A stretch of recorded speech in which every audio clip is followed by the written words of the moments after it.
I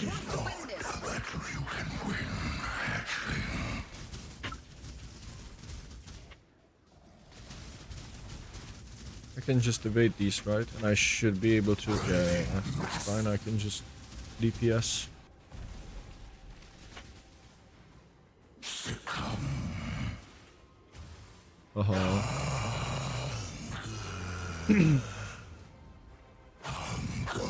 Catch it.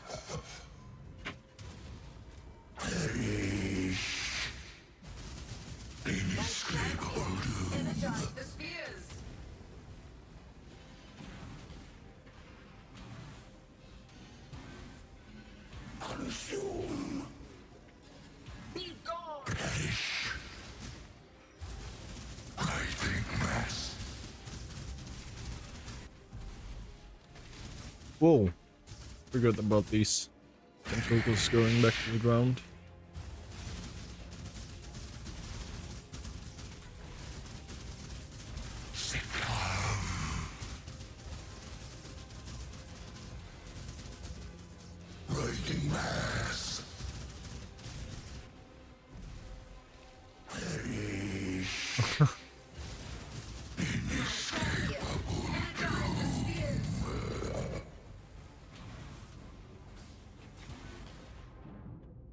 No!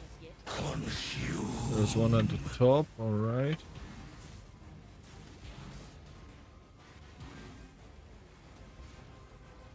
Be gone! You missed, idiot. No, I didn't do the coin flip. Fuck. Hello YouTube, welcome to a new video. And this is going to be a short one.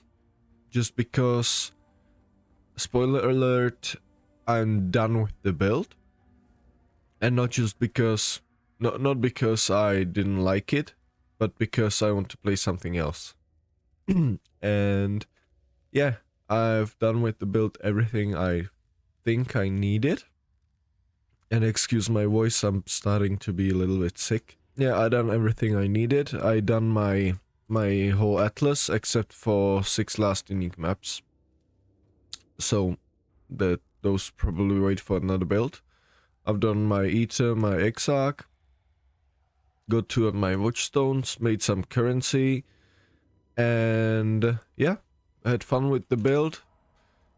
But I wanted to give you like a video, the upgrades I would make, because I didn't make any upgrades from my last video.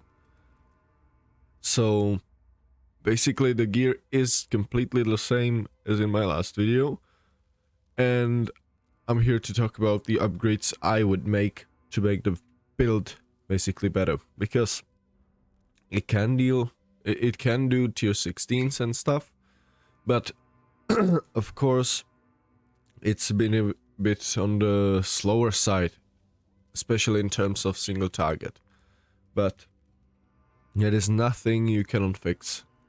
Just need to basically get a better gear. So the first thing I would focus on would be probably somebody armor, basically a 6-link with more evasion, and actually scaling more evasion so you get more chance to evade, right? Because with flasks, I'm currently at 78. During mapping, it's basically 80% evasion. And another thing you could also go for is to buy a Grace Watcher's Eye with the chance to evade modifier as high as you can. I think it goes from 4 to 8%, and that's a lot. So I would recommend you to do just that.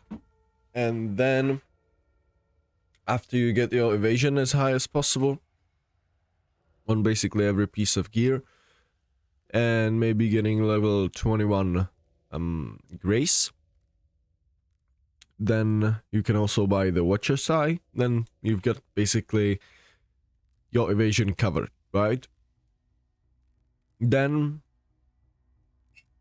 also at the same time with evasion, you want to get a bit more life, even though 4k, almost 4.5k life for an evasion build is, in my opinion, completely fine.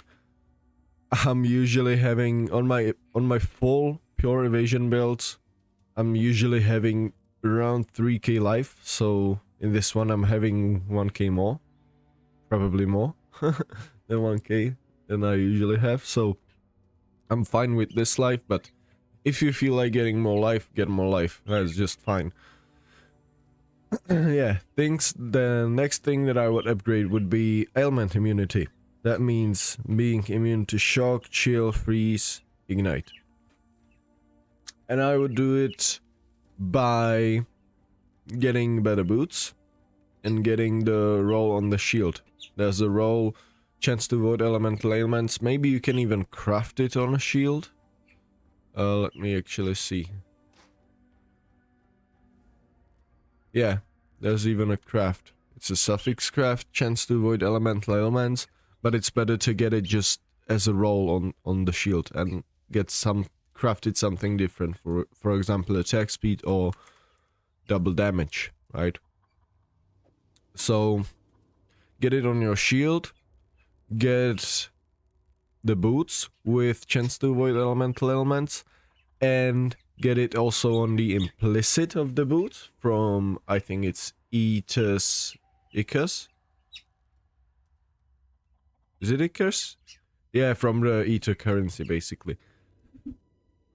And the rest you get from the skill tree. 20 in this cluster. So that's what I would do. And then it would be just about damage and balancing resists, right? So basically get a better shield for damage with more spell damage. Maybe you could drop the attack speed and craft the double damage. And get overall better shield with better stats, right? Then you could also for sure upgrade your rings. Or I could upgrade my rings, right? So that's what I would do. And also I would upgrade my weapon. I would finally drop a Piscitos, and actually I would get a probably imbued wand base with as much spell damage as I can get, as much attack speed, and as much crit chance as I can get. And then I would craft on the wand the penetrate Eliras prefix. This one. Penetrates 11 to 13 resists. Yeah, that's what I would do.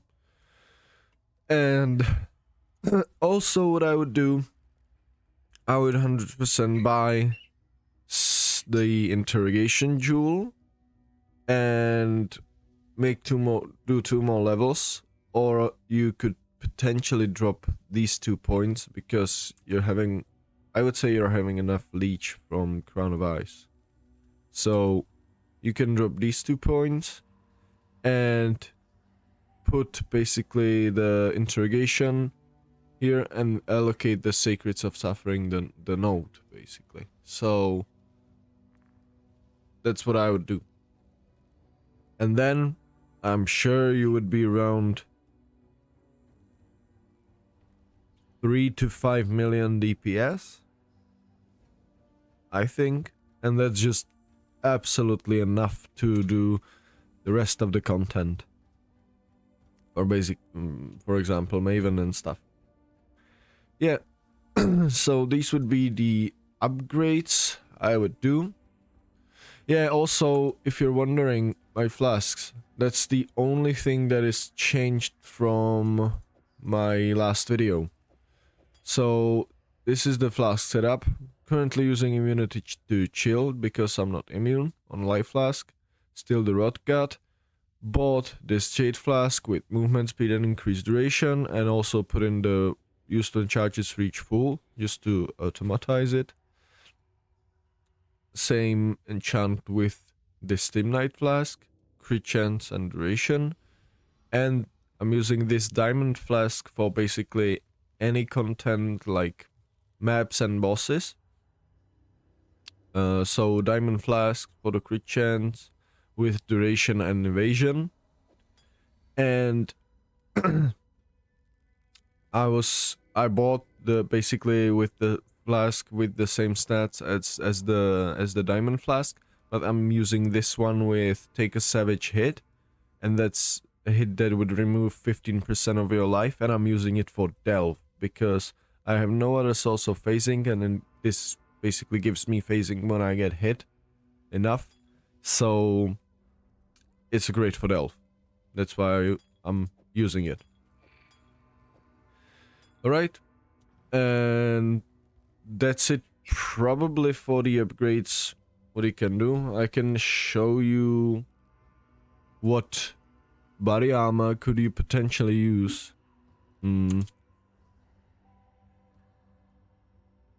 Unique body armor. And it's the Kintsugi.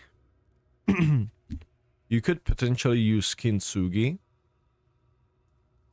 And yeah, it just body armor with bunch of evasion, but the main star of the show here is the 35% less damage taken if you have not been hit recently.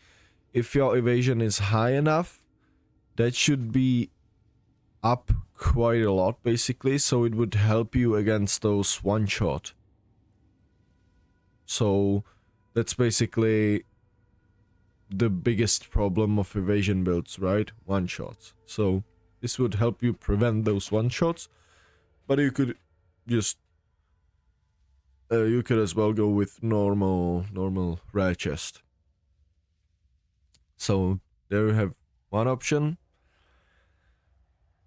Or maybe you can go something like Snowblind's Grace, actually, to get Arctic armor with increased effect and no reservation. Could be a good choice also, but isn't required. Or just rare body armor with, I don't know, crit 4 attacks and additional curse, maybe, so you don't have to pick it up on the skill tree. And I also wanted to tell you about one last item.